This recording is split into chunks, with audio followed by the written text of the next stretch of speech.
Okay, so we just got her in about a week ago, so she's still going through the process of being checked out and inspected. A couple minor tweaks that we need to do to interior, but gorgeous, gorgeous car. One of my favorite colors, Fathom blue, black interior. Very elegant, yet very sporty. You have, let's start with the front and then we'll work our way back. You have the stripes painted on like you would want them to, so there's absolutely nothing you can feel with your fingers, but you can obviously see it. That is the right way to do it. You can wash, you can wax it, it won't ever come off. Correct badging, nice chrome, beautiful paint job. Very good lines, which is actually kind of surprising for a Chevelle, because typically they don't have that great of lines. Even this little bump here, this car is pretty much perfectly aligned. This, big, long, heavy doors. They, even when new, then people would do this. They would get in the car, put their hand here and put a weight on the door hinges to get in and out, which obviously sends the door out of alignment. As I said, I can't find any imperfections in the paint. Sure, if you look hard enough, you'll find some swirls because it has been washed and cleaned, especially in the black. You can see them a little bit, but there's not a car in the world, not even a brand new one, that doesn't have those.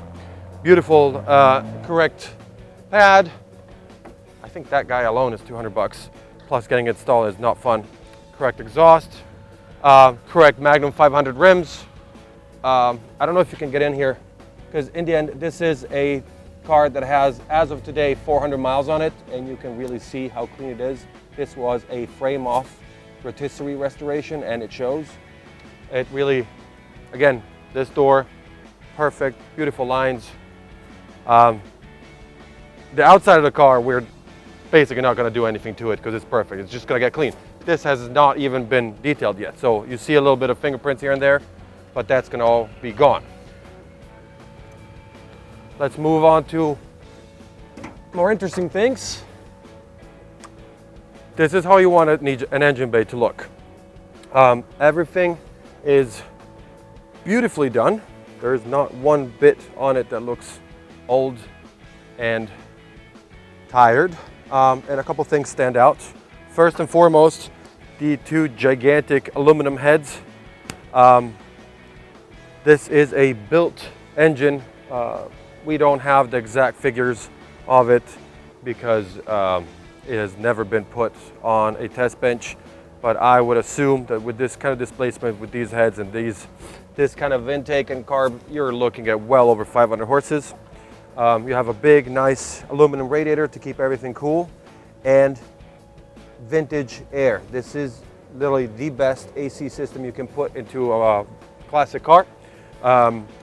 What makes it so great is that it gives you modern air conditioning and heat in a package that does not look out of place in this engine bay. Then we have what looks like an old school Delco battery. This is just a battery topper. Underneath it is a regular battery. This is just for looks, so that when you open the hood, it looks correct. Another thing we have is the correct air cleaner intake, big gasket. It honestly, even if it had the flapper, it doesn't do much. It's just a gimmick. Some people like it, some people don't. I honestly prefer it without. I think it's a cleaner look. But it's something we can add if you like it. And so are the hood pins. This car does not have the hood pins. Oh, it closes incredibly well. We can certainly add them, so what you would have is the two metal wires with the pins. And again, it has the correct Magnum 500s. I wouldn't mess with it. But if you prefer Craggers, if you prefer, to have modern, a set of modern wheels and tires, by all means. Let's go inside and look at more things that the car has. Let me move that pad for you. Okay. Oops, that was my glasses falling off my face. Okay, so nice headliner. I'll start from the top and go down. Very nice pad, fully restored.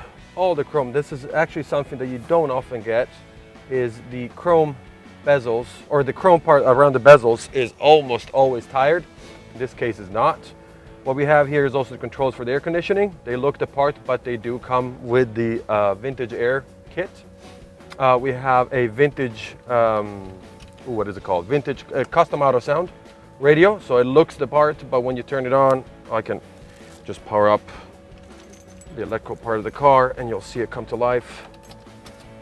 It's actually a digital radio that you can connect your phone to. It's you know, if you get the looks of back in the day, but the convenience of today. Down here you see a couple extra gauges. One is for the oil pressure. When you have an engine built to the level of this engine, you want to keep things under check. So it's nice to have, you know, a redundant piece of information coming out there, and not just have the low oil warning.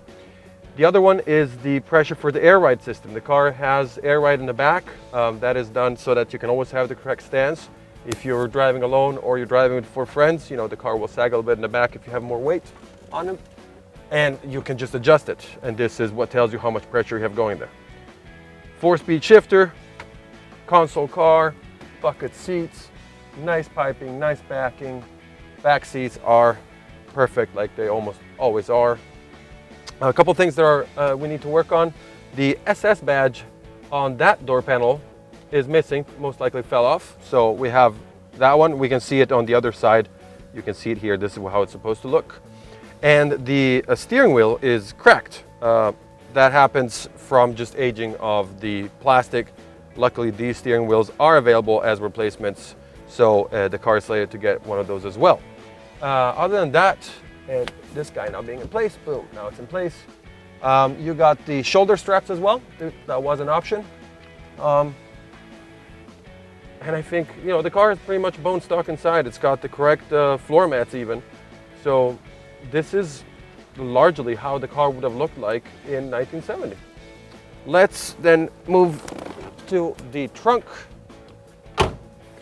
And I did take a sneak peek earlier just to know what I'm talking about, or to pretend that I know what I'm talking about. Okay, so down here you can see they didn't just spend a whole lot of time outside of the car. They painted the underside of the trunk lid and the hood actually just as beautiful as the rest of the car. New hardware for the locking mechanism. The replacement correct stickers in there. That's just attention to detail. The correct spare, the correct tie down, the correct trunk mat. And as much as this is correct, I strongly advise to take it out, because this being vinyl, aka plastic, this is not breathable. If any source of moisture gets underneath there, it'll stay there and it'll work its magic on the floor, on the trunk pan. Here, I can move it, well, to the degree, I can move it to the side so can you get that? You can see how nice and clean it is. You see all the original ribbing. This is not, you know, has not been patched. This is exactly how it looked. And just because the sun is helping us in this case, this is the inner part of the rear quarter panel, and there is absolutely no juncture that I can feel, so it appears that it's all original. And if you look up here, you'll see this welding here and this welding here. While there is a lot of paint on it, because a car will only look this good when there's a lot of paint on it, these are very hard to replicate this well, so, and they're very consistent. This one looks exactly like this one, and this guy looks exactly like that guy. So in my opinion, this is the original rear quarter panels of the car. You won't be able to see this side because it's dark, but it's the same thing. I cannot see any sign of repair. So either they did it so well that I can tell, or it is the original quarter panels.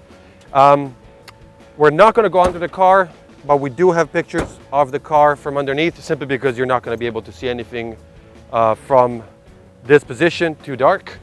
But we had the car up on the rack earlier, so plenty of pictures. The car is just as nice as underneath as it is up top, and that comes with the rotisserie restoration, compliments of the rotisserie restoration.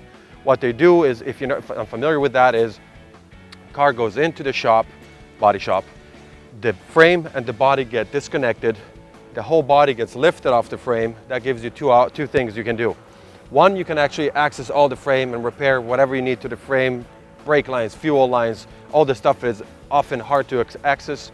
And the body gets put on a rotisserie, and the name the rotisserie really comes from the rotisserie chicken concept. You put the car on two big pivot points, one in the back, one in the front, and one single guy can take the whole car and flip it around and like put it vertical, 90 degree, upside down. That way you can really get to all the nooks and crannies, do any metal repair if you need to, and just get all that old, you know, caked protective paint underneath the car out of it, clean it, make sure there's no holes or any rust, repaint it, get it ready, and get it really prepped for being painted and looking like this. I'd like for you to get a shot of the reflection of the paint, because you have that building over there. So you get that straight line and you see how perfect it is on the whole surface of the roof. You can move up and down and you'll see the reflection.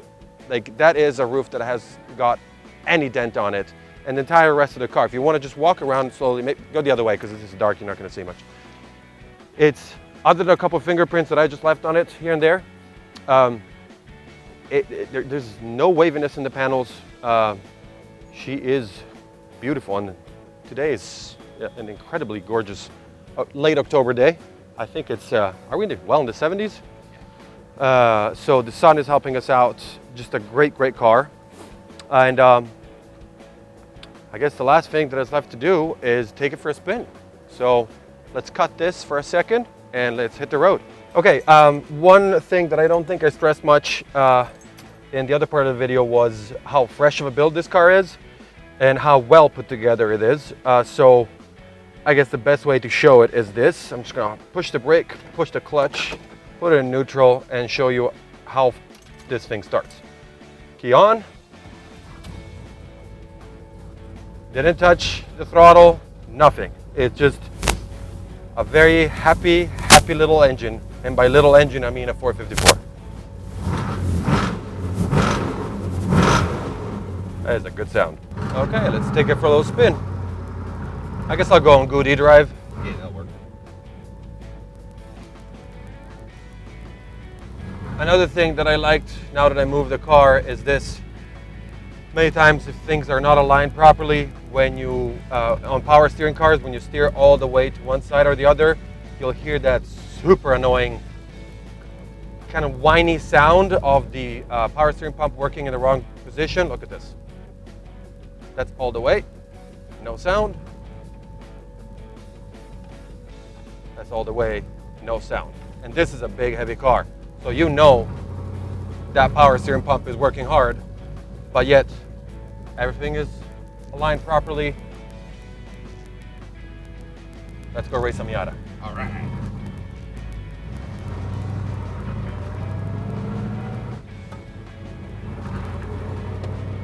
Actually very civilized if you want to drive around slowly, which honestly fairly surprising with this kind of power, but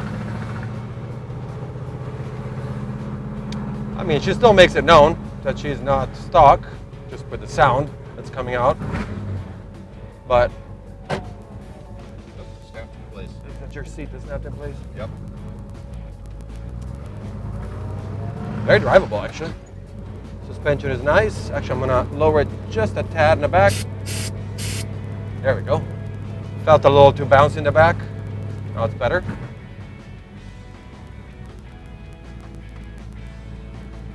And the gearbox really very tight. Like once it's in gear, it doesn't move. Very. Some of them, you know, a little bit more tired. Hello. Woo.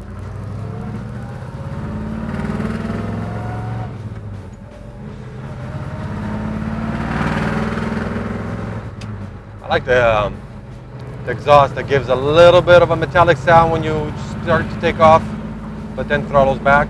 And you might not be able to hear it too well because this is with my microphone, but we'll do a little drive-by later so you can hear the actual sound of the car.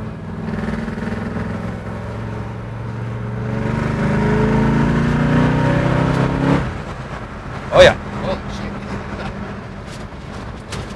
Oh, that's my, pad. yeah. All right. Well, there's the custom auto sound.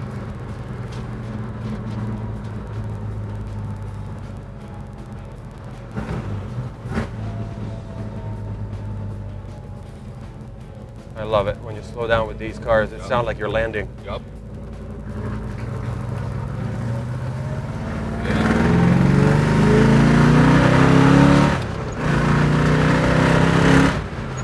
Oh yeah. It's not overwhelming, but it's got some serious power. It's this is fun without like getting yourself into trouble every time you step on the throttle fun. It's got plenty of torque, but it's still very much drivable. I like it. Very, very nicely put together car.